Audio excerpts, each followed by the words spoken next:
हांसी बुटाना जो नहर है उसको भी अभी तक वाटर कमीशन का अप्रूवल्स नहीं मिले हैं, लेकिन ये बाकायदा वाटर कमीशन से अप्रूव्ड कैनाल थी, जिसको वाटर कमीशन ने ये माना कि इसकी बहुत ज़रूरत है। इलाके के किसान आज भी ये कहते हैं कि जब जब इस नहर में पानी आया तब तब न सिर्फ उनको खेती के लिए ज़रूरी पानी उपलब्ध हुआ, बल्कि इस पूरे इलाके में कई जगह पे, ये आरटीआई में भी आया है, डिवीज़न 1 की रिपोर्ट है यमुनानगर की, कि 30 फुट तक वाटर लेवल राइज हुआ। मैंने आपको तीनों डिस्ट्रिक्ट के वाटर टेबल का मैंने आपको हाल बता दिया है, 700 फीट, 450 फीट, 350 फीट। आने वाले समय में पानी की उपलब्धता नहीं होगी।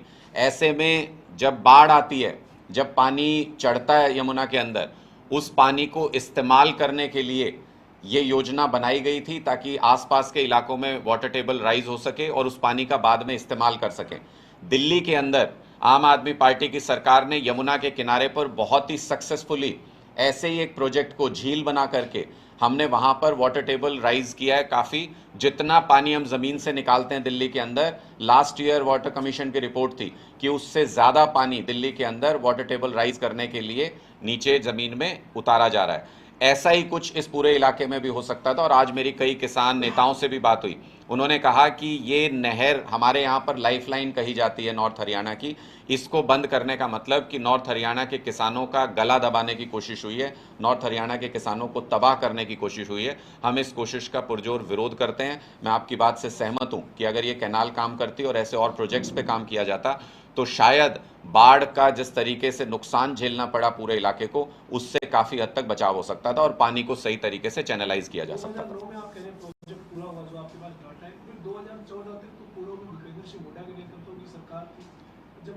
शुरू हो गया उस प्रोजेक्ट को सक्सेसफुल हो गया, उसके बाद भी किसानों को कंपनसेशन नहीं मिला, तो इस सरकार की तरफ पूर्व सरकार में उतनी दोस्ती निश्चित तौर पर 2004 से लेकर और अभी तक की जितनी सरकारें हुई हैं, चाहे वो कांग्रेस की सरकार हो, चाहे वो भारतीय जनता पार्टी की सरकार हो, इन तीनों डिस्ट्रिक्ट के लगभग 2000 किसानों के साथ इन सरकारों ने दगा किया है, धोखा किया है।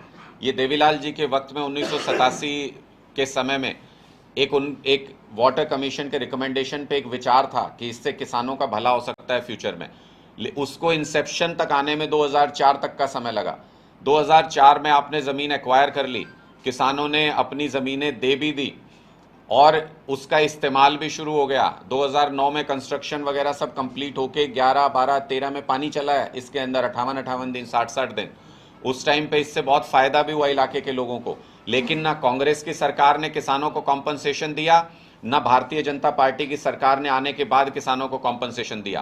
कांग्रेस की सरकार अपने समय के प्रोजेक्ट का कॉम्पनसेशन छोड़ के गई, ये उनकी सबसे बड़ी गलती थी।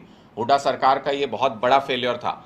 लेकिन भारतीय जनता पार्टी की सरकार ने किसानों को कॉम्पनसेशन देने के बजाय एक ऐसे सक्सेसफुल प्रोजेक्ट को, जिसको नॉर्थ हरियाणा की लाइफलाइन कहा जाता था, उस लाइफलाइन को काटने का काम किया, डी नोटिफाई कर दिया पूरी ज़मीन को नहर बनने के बाद। ऐसा तो इतिहास में हमने कभी सुना ही नहीं कि कहीं कोई नहर बन गई हो ज़मीन एक्वायर होके और उस नहर को ही डी नोटिफाई कर दिया कि अब अपनी ज़मीन ले लो, और उसके बाद ना किसानों को वो ज़मीन वापस दी जा रही है, ना किसानों को उसका पैसा दिया जा रहा है। ये सरासर अत्याचार है। इसका मतलब इन किसानों के साथ अत्याचार में जितनी कांग्रेस सरकार दोषी थी, उससे ज्यादा भारतीय जनता पार्टी सरकार दोषी है। सरकार तो कह रही कि हमने यमुनानगर से होते हुए अंबाला क्षेत्र के बीच से सरस्वती की खोज कर ली, कई हजारों करोड़ का प्रोजेक्ट है, सरस्वती नदी में हम पानी लेकर आ रहे हैं, जिसकी वजह से हमारी जो पुरानी संस्कृति है वो उससे लोग रूबरू होंगे और साथ ही वाटर रिचार्जिंग में और सब चीज़ों में मदद मिलेगी।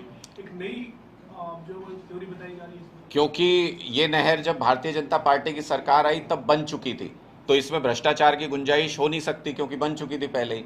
नए सिरे से मैंने पहले भी कई उदाहरण दिए हैं और हमने डॉक्यूमेंट्स के साथ भी कहा था कि धर्म के नाम पे भ्रष्टाचार करने वाली अगर कोई पार्टी पूरे हिंदुस्तान में है तो वो भारतीय जनता पार्टी है। नए सिरे से उसका धार्मिक लिंक बता करके नए प्रोजेक्ट्स को शुरू करना और जो पुराने सक्सेसफुल प्रोजेक्ट हैं उनको बंद कर देना, किसानों को उनका मुआवजा न देना, ये अपने आप में बताता है कि भारतीय जनता पार्टी की सरकार अगर 1000-2000 करोड़ कॉम्पनसेशन किसानों को देते तो उसमें तो भ्रष्टाचार हो नहीं सकता था, वो तो सारा ऑन पेपर है। लेकिन अब नया प्रोजेक्ट जब करेंगे तो वहाँ पे ज़मीनें एक्वायर करेंगे, उसका कंस्ट्रक्शन होगा, कंस्ट्रक्शन में खूब भ्रष्टाचार करेंगे और फिर धर्म के नाम पर अपनी डफली बजाएंगे, ये कहेंगे कि देखिए हमने नई धार्मिक खोज कर दी है और देखिए हम परंपराओं को वापस से ले आए हैं। तो मुझे लगता है कि नए प्रोजेक्ट्स को शुरू करने की इतनी ललक सिर्फ इसलिए क्योंकि भारतीय जनता पार्टी की सरकार में भ्रष्टाचार चरम पर है। अनुराग जी, सीएम खट्टर ने अभी पीछे कटाक्ष किया आप पर, आम आदमी पार्टी पर, कि अगर उन्होंने एसवाईएल के मुद्दे पर बोलना ही है तो हरियाणा पंजाब की कोठी की जगह उनका आवाज ले लें, वो सीएम आवाज तक खोलने को तैयार है। मैंने उसका जवाब भी दिया था और मुख्यमंत्री जी की तरफ से उसका जवाब आया नहीं है। मैंने उनको स्पष्ट तौर पे ये कहा था कि हरियाणा भवन में एक जॉइंट प्रेस कॉन्फ्रेंस मुख्यमंत्री जी को मैं आमंत्रित करता हूं, वो जब कहें, जिस समय कहें, जब उनके पास समय हो, क्योंकि वो काफ़ी बिजी आदमी है, मुख्यमंत्री है प्रदेश के, मैं उस वक्त उनके साथ जॉइंट प्रेस कॉन्फ्रेंस करने को तैयार हूं। हम अपनी पार्टी का स्टैंड क्लियर कर देंगे, वो अपनी पार्टी का स्टैंड क्लियर कर दें। हरियाणा की जनता के सामने साफ साफ नजर आ जाएगा कि किसने क्या किया और किसका क्या स्टैंड है। अभी आपका क्या स्टैंड है? मुख्यमंत्री जी को एक जॉइंट प्रेस कॉन्फ्रेंस के लिए आमंत्रित किया है, उनको बुलाइए। मुझे लगता है कि जिन लोगों ने पिछले कई दशकों से इन समस्याओं को खड़ा किया, जब इन समस्याओं के ऊपर बात हो रही हो तो उस प्लेटफॉर्म पे उनका होना भी बहुत ज़रूरी है। उनसे भी जवाबदेही इस बात की होनी चाहिए कि जब तीनों जगह पे भारतीय जनता पार्टी की सरकार थी, केंद्र में भी, पंजाब में भी और हरियाणा में भी, तब इन समस्या का समाधान उन्होंने क्यों नहीं किया, दशकों तक इन समस्याओं के ऊपर राजनीति क्यों करते रहे, इसका भी जवाब वो दें, अपना स्टैंड क्लियर करें। आम आदमी पार्टी भी उनके साथ जॉइंट प्रेस कॉन्फ्रेंस में अपना स्टैंड क्लियर करेगी। वो तो कर देंगे, आप अपना कर देंगे, वो कर देंगे तो हम भी कर देंगे, जब तक वो ही करेंगे आप ही करेंगे। क्योंकि बनाई हुई समस्या उनकी है। तो जब वो अपना स्टैंड क्लियर करें, हम भी ये जानना चाहते हैं कि भारतीय जनता पार्टी का हरियाणा में क्या स्टैंड है और पंजाब में क्या स्टैंड है। हम भी ये जानना चाहते हैं कि भारतीय जनता पार्टी की जब तीनों जगह सरकार थी तो उन्होंने समाधान क्यों नहीं किया, क्या चीज़ उनको रोक रही थी। हम भी ये जानना चाहते हैं कि 2019 में प्रधानमंत्री घोषणा करके गए कि पाकिस्तान में, दुश्मन देश में हमारा पानी बह के जा रहा है, उस पानी को रोक के पंजाब, हरियाणा, दिल्ली सबकी प्यास बुझाएंगे। हम भी ये जानना चाहते हैं कि वो प्रोजेक्ट क्यों नहीं हुआ।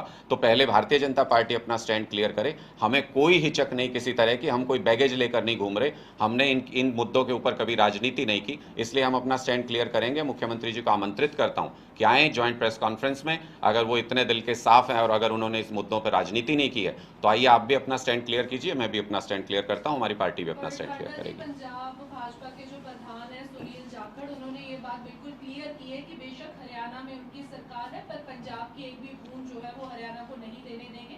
हमने उनसे आगे ये बात भी की कि आप दोनों जगह बात कर सकते हैं, आप केंद्र में आपकी सरकार है और हरियाणा में आपकी सरकार है। तो उन्होंने ये भी बात बोली है कि अगर जरूरत पड़ेगी तो हम भी करेंगे, पर पंजाब सरकार फिलहाल यहाँ पर अगर आम आदमी पार्टी के तो वो अपना स्टैंड क्लियर करे।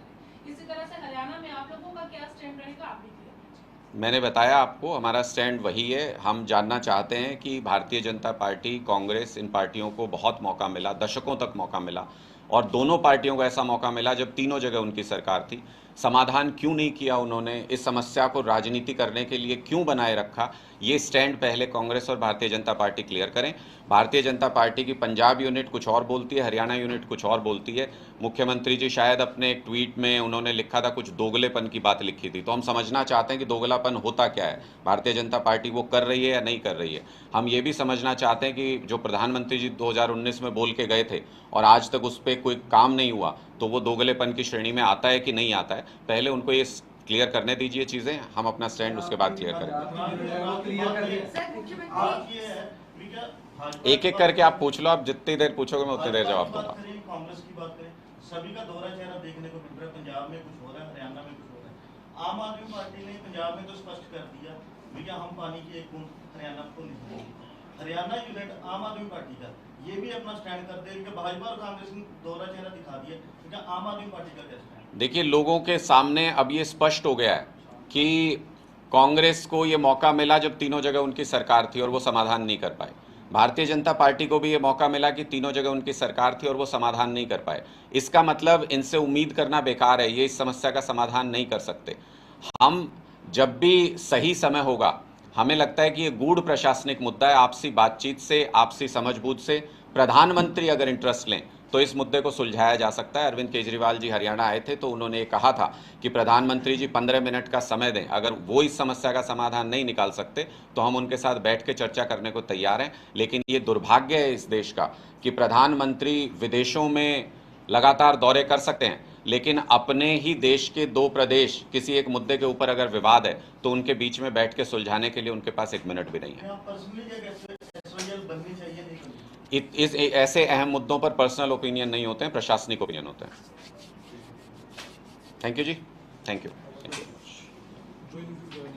हाँ, 2 ज्वाइनिंग्स हैं आप। अनुराग जी, एक सवाल और था। हाँ। कल परसों विपक्षी नेता की तरफ से कहा गया कि हमारी सरकार आती है तो द्विपक्षीय ब्राह्मण समाज से हम बनाएंगे। इस पर आम आदमी पार्टी किस तरीके से? आम आदमी पार्टी जात पात की राजनीति नहीं करती, हम काम की राजनीति करते हैं। इन पार्टियों को इतने दशकों तक सरकार में रहने के बाद भी जात पात की राजनीति इसलिए करनी पड़ती है क्योंकि इन्होंने कभी काम नहीं किए। दिल्ली के अंदर जब कोई हमारे स्कूलों में दाखिला लेने आता है तो हम उसकी जात नहीं पूछते। हर जात का व्यक्ति, हर जात का बच्चा हमारे स्कूलों में पढ़ता है। दिल्ली के अंदर हमारे अस्पतालों में जब कोई इलाज कराने आता है तो उसकी जाति नहीं पूछी जाती। इसी तरह जब बिजली फ्री होती है तो जाति नहीं पूछी जाती, सबकी होती है। इसलिए आम आदमी पार्टी जात पात और धर्म की राजनीति में विश्वास नहीं करती। आम आदमी पार्टी काम की राजनीति में विश्वास करती है। सर्वे में आपका क्या मानना जी, कास्ट सर्वे की जो बहस शुरू हो गई, मुझे लगता है कि इस पे हमने बहुत स्पष्ट तरीके से कहा है कि देश में किस समुदाय के, किस जाति के कितने व्यक्ति हैं, वो जनगणना का ही हिस्सा होना चाहिए उसको। तो अगर जातीय जनगणना होती है तो मुझे इसमें कोई किसी तरह की आपत्ति नहीं है। ये जानने के लिए कि देश में किस वर्ग के, किस जाति के कौन व्यक्ति कितनी संख्या में हैं, इस बात को जानने में मुझे नहीं लगता कि किसी तरह की कोई दिक्कत होनी चाहिए।